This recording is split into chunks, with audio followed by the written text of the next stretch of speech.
So I did a video a few weeks ago, I guess, about using software as monitor controller for your system, and I just thought it was a really bad idea. And most of the people in the comments, they agreed with me. They go, "Yeah, going from your audio interface to active monitors, and all you have is software in between, is a really really bad idea because if the computer crashes, you really have no control. It's just going to be, really loud. It'll blow out your speakers or damage your speakers." And even somebody in the comments said, yeah, that happened to one guy.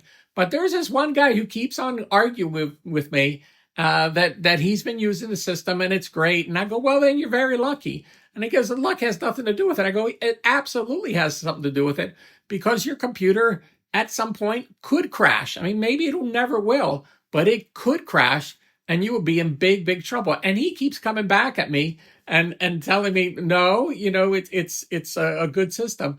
And I pointed out that Serban uses a Studio Technologies piece, and he said, well, that has VCAs in it. Yeah, but that's dedicated to do one thing and one thing only, to turn the volume up, turn the volume down. But every time you upgrade your system software, your operating software in your computer, you have the risk of something crashing or something not working with each other. And this is my job. I did this for 40 years or so, where I had to take care of their Pro Tool systems. And every time a software upgrade came for the operating system, I had to check things, because some plugins wouldn't work, or some program wouldn't work that was critical for production. So I had to go through and figure it all out. And there was a lot of things that didn't work all at the same time. So I would tell people, hold off until we figure out what works and what doesn't work before you upgrade your operating system. So if you upgrade your operating system and your software that controls your monitors is having a problem with it, that could be catastrophic to your speakers, to your ears. You get that. I don't know if when this happens, I mean, your teeth feel like they taste like metallic, because it's so loud and it just blasted you. So your ears are getting blasted. The speakers, are not going to be in good shape, and you're in big trouble. So monitor controllers, I truly believe, use things that are, that's all they do, nothing else.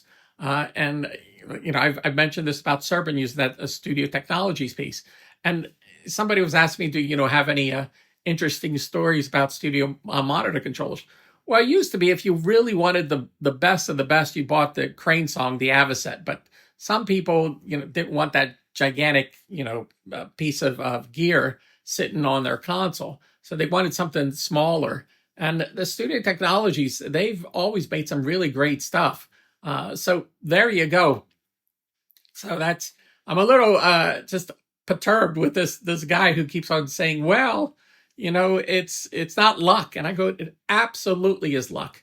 So there you go. There's my little rant of the day about studio monitors. Be smart, get something that's that you can turn off right away. There's a big volume knob right next to you, so you could turn it down if something is going to happen, because you don't know.